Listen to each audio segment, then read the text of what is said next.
નમો ભગવતે વાસુદેવાય નમો નમઃ. ઓમ શ્રી હરિ કૃષ્ણાય નમો નમઃ.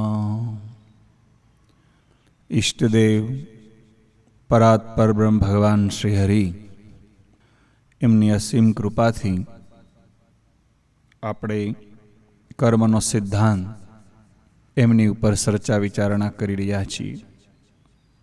તો પ્રથમ ભગવાન શ્રી હરિના ચરણોમાં કોટી કોટી પ્રણામ.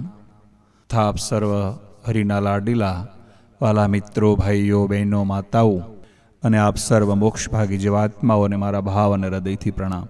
હવે આપણે ક્રિયામાણ કર્મ કરવાની જે પદ્ધતિ છે એમને આજે આપણે જાણશું. સત્વગુણી, રજોગુણી અને તમોગુણી ત્રણેય પ્રકારના જીવોની ક્રિયામાણ કર્મ કરવાની પદ્ધતિ અલગ અલગ હોય છે. કર્મનું ફળ તો ત્રણેય પ્રકારના જીવોને ચોક્કસ મળવાનું જ હોય છે. સત્વગુણી જીવ કહે છે હું કર્મ કરીશ, ફળ મળે યા ન મળે. રજોગુણી જીવ કહે છે હું કર્મ કરીશ પરંતુ ફળ નહીં છોડું. તમોગુણી જીવ કહે છે ફળ નહીં મળે ત્યાં સુધી કર્મ નહીં કરું. એક માણસનો દીકરો ઓચિંતો રાત્રે 12 વાગે બીમાર પડી ગયો. તે માણસ મધરાતે ડૉક્ટરને બોલાવે. ડૉક્ટર સત્વગુણી હતો. એણે તરત ભર ઊંઘમાંથી ઉઠીને જાણ્યું કે તે માણસનો છોકરો સખત બીમાર છે. તરત જ દવા, ઇન્જેક્શન, બેગ લઈને વિઝિટ જવા માટે તૈયાર થઈ ગયો. પહેલા માણસે ડૉક્ટરને વિઝિટ ફી સંબંધી પૂછ્યું, પરંતુ સત્વગુણી ડૉક્ટરે કહ્યું કે વિઝિટ ફીની વાત પછી પહેલાં તમારા દીકરાનું દર્દ મને મટાડવા દો. વિઝિટ ફી તો તેને મળવાની જ છે, પરંતુ સત્વગુણી જીવ કહેશે હું દર્દ મટાડીશ, વિઝિટ ફી મળે યા ના મળે. આ ડૉક્ટર રજોગુણી હોય તો એમ કહે કે હું દર્દ મટાડીશ, પરંતુ મારી વિઝિટ ફી 10 રૂપિયા આપવી પડશે. આ ડૉક્ટર તમોગુણી હોય તો એમ કહેશે કે પહેલાં 10 રૂપિયા વિઝિટ ફીના આપો, પછી હું વિઝિટે આવું. ત્રણેયની વિઝિટ ફી તો મળશે જ, પરંતુ ત્રણેયની ક્રિયામાણ કર્મ કરવાની પદ્ધતિ અલગ અલગ છે. એટલે પહેલો માણસ રાજી થઈ સત્વગુણી ડૉક્ટરને 10 રૂપિયા આપે, રજોગુણી ડૉક્ટર સાથે સારી રીતે 10 રૂપિયા આપે અને તમોગુણી ડૉક્ટરને જીવ કસકસાવીને 10 રૂપિયા આપવાનો છે. સત્વગુણી, રજોગુણી અને તમોગુણી માલ ખરીદવા જાઓ તેમાં પણ આવું જ આપણને જરૂર બને. તમે ઘી ખરીદવા જાઓ તો ઘીના સત્વગુણી પદાર્થને વેપારી કહેશે કે ભાઈ ઘી બરાબર સાખી જુઓ, સૂંઘી જુઓ, પસંદ પડે તો લ્યો.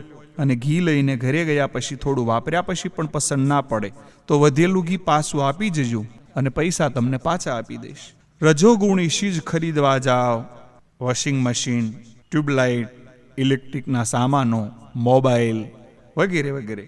રજોગુણી ભૌતિક સુખના સાધનો ખરીદો તો વેપારીને તેના બિલમાં સાપીને જ આપે કે માલ એક વખત લઈને દુકાનમાં પગથિયા ઉતરીને ઘરે ગયા પછી માલમાં કંઈ ભાંગતોડ થાય, અગર ખરાબ નીકળે તો માલ પાછો લેવામાં આવશે નહીં અને પૈસા પણ પાછા મળશે નહીં. તમોગુણી ચીજ લેવા જાઓ તો તેના વેપારી પહેલાં પૈસા લીધા સિવાય માલ બતાવે જ નહીં. સિનેમાવાળો એમ કહે કે ટિકિટ બારીએથી રોકડા પૈસા આપીને ટિકિટ લો. પછી સિનેમામાં બેઠા પછી તમને પસંદ પડે તો જુઓ, નહીં પડે તો ચાલતી પકડી લો. પૈસા તો પહેલાં જ પડાવી લે. હવે પારબ્ધ હોય એટલું જ મળે. એની ઉપર હવે થોડીક ચર્ચા વિચારણા કરીએ. જે ક્રિયામાણ કર્મ જેટલા કરો ને જેવી રીતે કરો તેટલું જ તેવી રીતનું પારબ્ધ નિર્માણ થાય અને તેટલું જ પારબ્ધ ફળ મળે. તેથી જરા પણ ઓછું કે વધુ ન મળે. જન્મ લેતી વખતે જેટલું સંચિત કર્મ પાકીને ફળ આપવા પારબ્ધ બન્યું હોય એટલું જ પારબ્ધ કર્મ ભોગવાને અનુરૂપ આપણને દેહ મળે છે. માતા પિતા, સ્ત્રી, પુત્રાદિક પણ તેટલું જ પારબ્ધ ભોગવાને અનુરૂપ પ્રાપ્ત થાય એવી જ રીતે મળે છે. તમારા પારબ્ધ પ્રમાણેના જ માતા પિતાના કુખે તમારે જન્મ થાય અને તમારા પારબ્ધને અનુરૂપ જ સગવડો તમને માતા પિતાના ઘરમાં પ્રાપ્ત થાય છે. ક્યાં માતા પિતાને ત્યાં જન્મ લેવો એની પસંદગી આપણે પોતે કરવાની હોતી જ નથી. અને જો આપણે કરીએ તો અંબાણીને ત્યાં જઈએ, અદાણીને ત્યાં જઈએ, બિલ ગેટ્સને ત્યાં જઈએ કે જ્યાં જન્મ લેવાની સાથે 25 બંગલા, 50 કરોડ વગેરે વગેરે મિલકત, મોટરો મળી જાય. પરંતુ આવા માતા પિતા કે સ્ત્રી પુત્રાદિકની પસંદગી આપણે કરવાની હોતી જ નથી. આ બધાય ઋણાના સંબંધો તમારા પારબ્ધના વશ આ જીવનકાળ દરમિયાન તમને આવી જ રીતે મળે છે. રણ રે સંબંધે આવી મળે, સુતવિત દારાને દે. અને તમારા ઋણાનું બંધન પૂરા થાય કે તરત જ એ છૂટા પડી જાય. તમારું કરેલું ક્રિયામાણ કર્મ પાકીને તમારા પારબ્ધને સામું આવે અને તે પૂરેપૂરું જીવનકાળ દરમિયાન ભોગવી લો, પછી જ આપણો દેહ છૂટે છે. યસ્માત છ એન યથા છ યદા છ યત છ યાવત છ યત્ર છ શુભાશુભમાત્મ કર્મ તસ્માત તેન છ તથા છ તદા છ તચ્છ તાત્વત છ તત્ર છ વિદ્યાવૃષાત ઉત્પેતિ. જેનાથી, જેવી રીતે, જ્યારે જેટલા વખત માટે જ્યાં શુભ અશુભ ક્રિયામાણ કર્મ કર્યા હોય તેનાથી જ અને તેવી જ રીતે અને ત્યાં જ તેટલા વખત માટે જ અને ત્યાં જ પારબ્ધ બનીને તમને આવી મળે છે. મુખ્ય પ્રધાન એમના પટ્ટાવાળા ઉપર ખૂબ જ ખુશ થઈ જાય તો પણ તેની કલેક્ટરની ખુરશીમાં નિમણૂક ન જ કરી શકે. રાજા તેના નોકર ઉપર ગમે તેટલા સંતુષ્ટ થાય તો પણ તેના ભાગ્યથી જરા પણ વધારે કંઈ જ ન આપી શકે. અને પરાણે કરીને જો આપવા જાય તો તે પહેલાના હાથમાંથી છટકી જ જાય. 24 કલાક અને 308 દિવસ વરસાદ વરસે તો પણ પલાશના છોડને માત્ર 3 જ પાંદડા ફૂટે, ચોથું ન ફૂટે.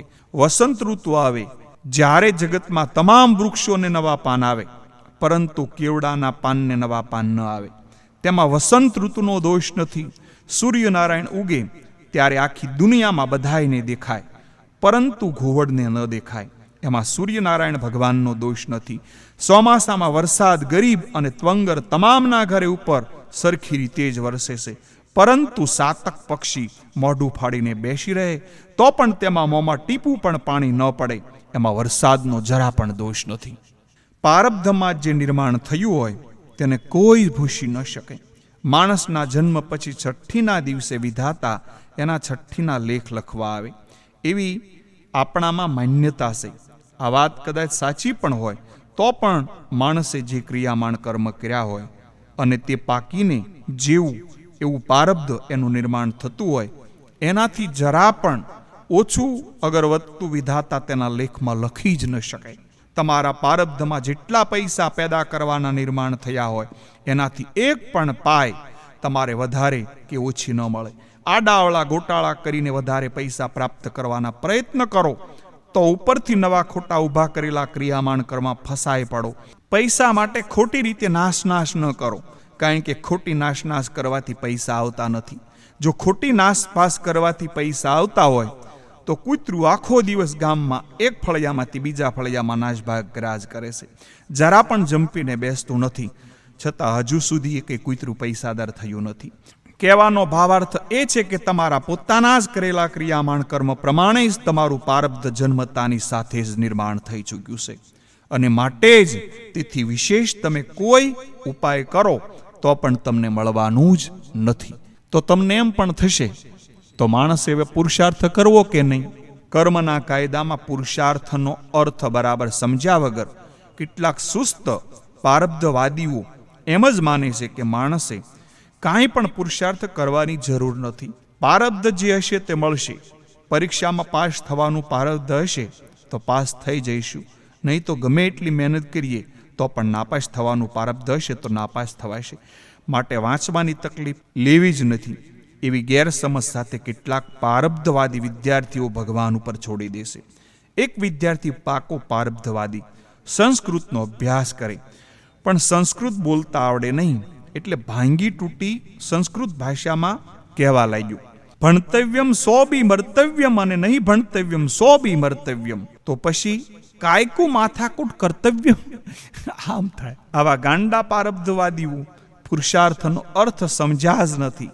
પારબ્ધમાં હોય તો જ મળે એ વાત બિલકુલ સાચી છે, પરંતુ પારબ્ધ ક્યાં લગાડવું અને પુરુષાર્થ ક્યાં કરવો એનો વિવેક માણસે બરાબર સમજી લેવો જોઈએ. નોકરી મળવી એ પારબ્ધ છે, પણ નોકરી નેકીથી ટકાવી રાખવી એમાં પુરુષાર્થ છે. બંગલો મળવો તે પારબ્ધ છે, પણ સાચવી જાણવો તે પુરુષાર્થ હશે.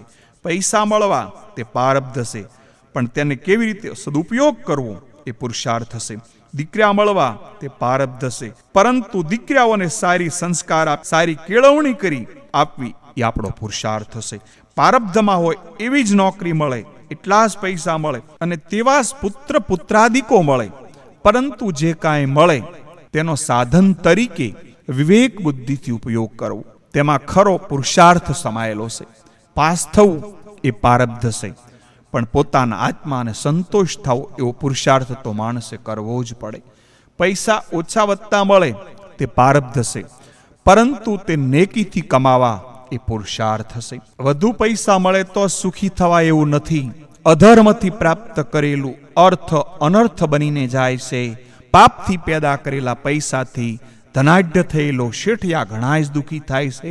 છોકરા અવેડાના ડાટા કાઢે એવા થાય છે, અને સ્ત્રી પણ નફ્ફટ નિર્લજ એવી એમને મળે છે. પૈસા હોય તો પૈસા હોવાની પરિસ્થિતિનો લાભ લઈને માણસે મોક્ષ માર્ગ ઉપર જવું. પૈસા ન હોય તો પૈસા ન હોવાથી પરિસ્થિતિનો લાભ લઈને મોક્ષ માર્ગ ઉપર જવું. પત્ની હોય તો પત્ની હોવાથી પરિસ્થિતિનો લાભ લઈને મોક્ષ માર્ગ ઉપર જવું. અને વિધુર થઈએ તો વિધુર હોવાની પરિસ્થિતિનો લાભ લઈને મોક્ષ માર્ગમાં જવું. પ્રારબ્ધવશ જે દેહ, સ્ત્રી, પુત્ર, ધન આદિક જે કંઈ પણ પ્રાપ્ત અગર ન થાય તે પરિસ્થિતિનો લાભ લઈને મોક્ષ માર્ગ ઉપર જવાનો પુરુષાર્થ કરવાનો છે. કોઈની પણ આંતરડી કકળાવ્યા વગર, નીચ માણસોની દાઢીમાં હાથ ઘાલ્યા વગર અને પોતાની આત્માને કલેશ કરાવ્યા સિવાય જે કંઈ થોડું ઘણું પ્રારબ્ધવશ મળે તે બહુ જ થઈ ગયું એવા સંતોષ સાથે સતત પુરુષાર્થ કરતા જ રહેવાનું છે. પુરુષાર્થ ક્યાં કરવો એ પણ તમને હવે સવાલ થશે, તો એનો જવાબ સાંભળી લો. માણસને જીવનકાળ દરમિયાન અનેક વસ્તુ પ્રાપ્ત કરવાની ઈચ્છા થાય છે. ધન, સ્ત્રી, પુત્ર, બંગલા, મોટર, કીર્તિ, દાન, ધ્યાન, મોક્ષ, ધર્મ વગેરે ઘણી વસ્તુઓ મેળવવાની એની ઘણી ઈચ્છાઓ છે અને કામનાઓ પણ હોય છે. શાસ્ત્રોએ આ તમામ ઈચ્છાઓના મુખ્ય 4 વિભાગ પાડેલા છે. એમાં ધર્મ, અર્થ, કામ અને મોક્ષ. ઉપરયુક્ત 4 પદાર્થ માણસે પ્રાપ્ત કરવા જોઈએ. ધર્મથી અર્થ પ્રાપ્ત કરવો, અધર્મથી પ્રાપ્ત કરેલો અર્થ અનર્થ થાય છે. ધર્મ અને અર્થથી પ્રાપ્ત થયેલ કામનાથી તૃપ્ત થઈને જીવનું આખરી ધ્યેય મોક્ષ પ્રાપ્ત કરવાનું હોવું જોઈએ. આ 4 પદાર્થ પૈકી ધર્મ અને મોક્ષ માટે સતત પુરુષાર્થ કરવો જોઈએ. તેને કદાપી પ્રારબ્ધ ઉપર છોડાય જ નહીં. જ્યારે અર્થ અને કામ પ્રાપ્ત કરવાનું માણસને પ્રારબ્ધ ઉપર છોડી દેવું જોઈએ. તેના માટે પુરુષાર્થ કરવાની જરૂર નથી, પરંતુ આપણે તેથી ઊંધી દિશામાં ફરીએ છીએ. અર્થ અને કામ પ્રારબ્ધ ઉપર છોડી દેવાને બદલે માણસ તેના માટે સતત રાત દિવસ પુરુષાર્થ કરે છે અને આખરે પ્રારબ્ધ આગળ ઢીલો પડી જાય છે. અને જ્યારે ધર્મ અને મોક્ષ, જેને માટે માણસે હંમેશા સતત જાગૃત રહીને પુરુષાર્થ કરવો જોઈએ, તેને તદ્દન પ્રારબ્ધ ઉપર છોડી દેશે અને તેથી કરીને તે બંને બાજુએ ગોથા ખાય છે. મહાભારતમાં મહર્ષિ વેદવ્યાસ ભગવાને પણ આપણને કહ્યું છે, 2 હાથ ઊંચા કરીને હું આખા જગતને ચેતવી રહ્યો છું, પરંતુ કોઈ મારું સાંભળતું નથી. અર્થ અને કામનો હું શત્રુ નથી. અર્થ અને કામની ઉપાસના ભલે કરો, પણ તે ધર્મની આણમાં રહીને અને મોક્ષની પ્રાપ્તિ માટે આટલું એક સનાતન સત્ય માનવીને કહેવા માટે ઇતિહાસના દ્રષ્ટાંત તરીકે ઉપયોગ કરીને મહર્ષિ વ્યાસ ભગવાને આખું મહાભારત લખ્યું છે. જો તમે નસીબદાર હોવ તો એક વખત અવશ્ય વાંચજો અને વાંચીને આત્મમંથન કરશો તો જ તમને કર્મનો સિદ્ધાંત સમજાશે, નકર કદાપી તમને સમજાશે નહીં. પ્રારબ્ધ અને પુરુષાર્થ એકબીજાના વિરોધ નથી, પણ એ પૂરક છે. આજે જ ક્રિયામાણ કર્મ પુરુષાર્થ કરીએ છીએ તે સંચિતમાં જમા થશે અને તે જ કાળે કરીને પાકીને પ્રારબ્ધ બને અને તે પ્રારબ્ધ ભોગવવાને અનુરૂપ શરીર આપણને પ્રાપ્ત થાય છે. એટલે ખરી રીતે તો પુરુષાર્થ જ કાળે કરીને પ્રારબ્ધ બને છે અને તેથી પ્રારબ્ધ અને પુરુષાર્થ વિરોધી હોઈ શકે જ નહીં, બલકે પ્રારબ્ધ અને પુરુષાર્થ બંને એક જ છે. તે બંનેના કાર્યક્ષેત્રને જુદા જુદા હોવાથી એકબીજાને અથડામણમાં પણ આવતા નથી. પ્રારબ્ધ ચાલુ કરીને ભોગ પ્રદાન કરે છે, જ્યારે પુરુષાર્થ ભવિષ્યની સૃષ્ટિને તૈયાર કરે છે, જેથી કરીને કાળાંતરે તે જ પુરુષાર્થ પારબ્ધ બનીને ભવિષ્યમાં શરીરને પ્રદાન કરે છે. માણસ પોતાનું પારબ્ધ પોતાની જાતે જ પોતાના હાલના પુરુષાર્થથી ઘડી શકે છે. પારબ્ધ સિવાયનો પુરુષાર્થ પાંગળો છે અને પુરુષાર્થ વગરનું પારબ્ધ આંધળું છે. એક આંધળા અને એક લંગડા મિત્રની વાત જેવી છે. આંધળાને રસ્તો દેખાતો નથી અને લંગડો રસ્તા ઉપર ચાલી શકતો નથી, તેથી બંને રસ્તા ઉપર પ્રવાસ કરી શકતા નથી. પરંતુ બંને મિત્રોએ વિવેક બુદ્ધિ વાપરી લંગડા આંધળાના ખભા ઉપર બેસી ગયો અને આંધળો ચાલવા લાગ્યો અને લંગડો રસ્તા બતાવવા લાગ્યો અને બંને રસ્તાની યાત્રા સફળતાપૂર્વક પૂર્ણ કરી. જીવનની યાત્રા પણ સફળતાપૂર્વક પૂરી કરવા માટે પુરુષાર્થ અને પારબ્ધ એકમેકના પ્રેરક બન્યા છે. તમારા પોતાના પારબ્ધથી જ તમે સુખ અને દુઃખ ભોગવો છો. બીજો કોઈ પણ માણસ તમને સુખી અગર દુઃખી કરી શકતા જ નથી. તે તો ફક્ત નિમિત્ત માત્ર જ હોય છે. ગીતાનું એક મહાવાક્ય છે, કર્મણ્યેવાધિકારસ્તે મા ફલેષુ કદાચન. કર્મ કરવામાં તારો અધિકાર છે, પરંતુ ફળ ભોગવવામાં તારો અધિકાર નથી. તું કર્મ કર પણ ફળની આશા રાખીશ નહીં. આ મહાવાક્યનો અર્થ કરવામાં થોડી ગેરસમજૂતી થવાનો સંભવ છે. ભગવાન એવું ના કહે કે તું કર્મ કર પરંતુ ફળની આશા રાખીશ નહીં. તું આખો મહિનો નોકરી કર પરંતુ 1 તારીખે પગાર માગીશ નહીં અને લઈશ નહીં. રેલવે સ્ટેશનથી મજૂર પાસે પોટલું ઉચકાવીને હું તેને ગીતાનો ઉપદેશ કરું કે ભાઈ તું ગીતા વાંચ, કર્મ કરવાનો તારો અધિકાર છે, પરંતુ મજૂરીની પાવલી માગવાનો તારો અધિકાર નથી. તો પેલો મજૂર મને એવો જવાબ આપે કે મારે ગીતાનું જ્ઞાન જોઈતું નથી, પણ મજૂરીની પાવલી જોઈએ છે. ગીતા તમે એકલા વાંચજો અને મને મારી મજૂરીના ચારાને આપી દેજો. કર્મ કર એટલે ફળ તો મળે જ. ફળ આપ્યા સિવાય કર્મ શાંત થાય જ નહીં. કર્મ કરવાનો તારો અધિકાર છે, ફળમાં નહીં. એટલે કે કર્મ કરવામાં તું સ્વતંત્ર છે, પરંતુ ફળ ભોગવવામાં તું પરતંત્ર છે. કર્મ કરવું ના કરવું, કેવું કરવું કે ના કરવું, શુદ્ધ બુદ્ધિનો ઉપયોગ કરીને તેમાં પ્રવૃત્તિ થવામાં તું સ્વતંત્ર છે, પરંતુ તેનું ફળ ભોગવવામાં પરતંત્ર છે. એટલે કે તારે ફળ ના ભોગવવું હોય તો પણ પરાયણે ભોગવવું જ પડશે. એમાં આનાકાની કે છટકબારી ચાલશે જ નહીં. હું તમારે ત્યાં મહેમાન તરીકે જમવા આવ્યો. તમે મારે માટે દૂધપાક, પૂરી, 2 શાક, ભજીયા, દાળ ભાત, ફરસાણ, અથાણા, પાપડ વગેરે અનેક વાનગીઓ બનાવીને મને પીરસી. તેમાં શું ખાવું, શું ન ખાવું, શું વધારે ખાવું, તેમાં હું સ્વતંત્ર છું. હું જે વાનગી વધારે ખાઉં તે વાનગી તમે મને વધારે અને વધારે પ્રેમથી પીરસ્યા કરશો. મારી તબિયત કઈ વાનગી અનુકૂળ છે તેનું ભાન મારે રાખવાનું છે, તમારે નહીં. હું નર્યાવાલ ખાઈશ તો મને ઝાડા થઈ જશે, એનું ભાન મારે રાખવાનું છે, તમારે નહીં. જો હું ખા કરીશ તો હું જાડો થઈશ, તમે નહીં થાવ, એનું ભાન મારે રાખવાનું છે. તમે તો રાજી થઈને મને માલ પીરસ્યા જ કરો.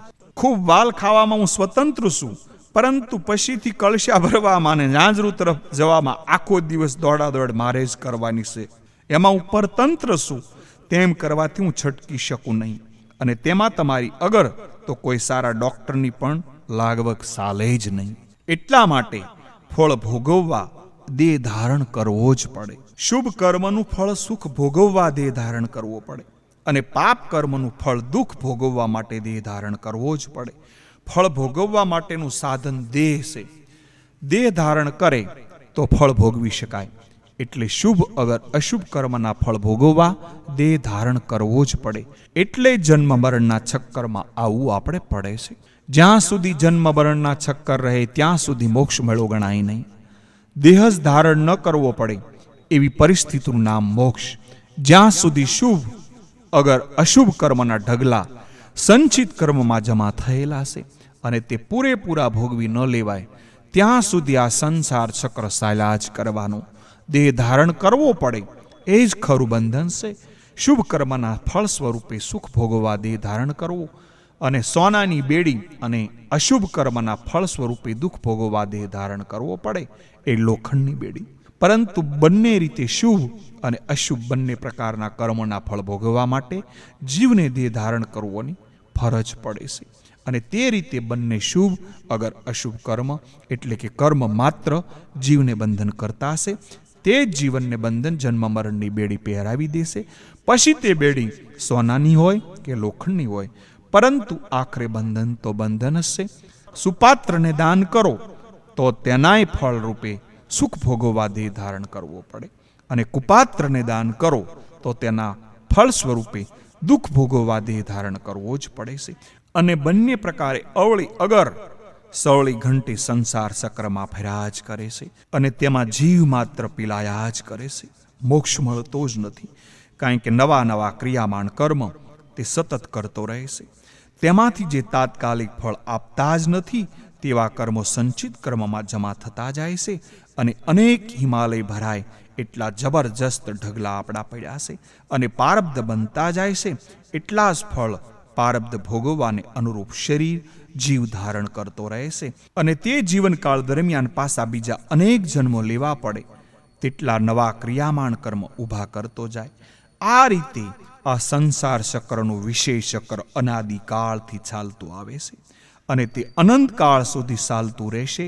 મહર્ષિ પતંજલિ પણ કહે છે, સતી મિલે દ્રદીપાક જાતિ આયુઃ ભોગા. જ્યાં સુધી કર્મરૂપી મૂળ છે ત્યાં સુધી શરીરરૂપી વૃક્ષ ઉગવાનું, અને તેમાં જાતિ, આયુષ અને ભોગરૂપી ફળ લાગવાના જ છે. ઘણાય માણસો એમ સમજે છે કે કદાચ 3 મણ પાપ કરીએ તો ત્યાર પછી એની સામે 5 મણ પુણ્ય કરી નાખીએ, એટલે કે 5 મણ પુણ્યમાંથી 3 મણ પાપ બાદ કરીએ, માત્ર 2 મણ પુણ્ય જ ભોગવવાનું રહેશે, અને 3 મણ પાપ ભોગવવું નહીં પડે. આ ગણિત ખોટું છે. કર્મના કાયદામાં બાદ બાકી નથી, તેમાં સરવાળો કરવાનો હોય છે. તેમ 3 મણ પાપ કર્મ કરો અને 5 મણ પુણ્ય કરો તો તમારે 8 મણ એટલે કર્મના ફળ ભોગવવા પડે, 5 મણ સુખ ભોગવવા દેહ ધારણ કરવો પડે, અને 3 મણ પાપ કર્મના ફળ સ્વરૂપે 3 મણ દુઃખ ભોગવવા માટે દેહ ધારણ કરવો પડે. એમ સરવાળો કરીને 8 મણ પાપ પુણ્યના ફળ સ્વરૂપે 8 મણ સુખ દુઃખ ભોગવવા આ દેહ ધારણ કરવો પડે છે. તો વાલા મિત્રો, હવે પછી આપણે એ વિચારીએ કે તો મોક્ષ ક્યારે? તો હવે એમની ઉપર આપણે આવતીકાલે ચર્ચા વિચારણા કરીએ. આજે આપણો સમય પૂરો થયો છે. તો વાલા મિત્રો, આપ સર્વને મારા ભાવ અને હૃદયથી આપ સર્વને કોટી કોટી પ્રણામ. અસ્તુ. જય શ્રી કૃષ્ણ.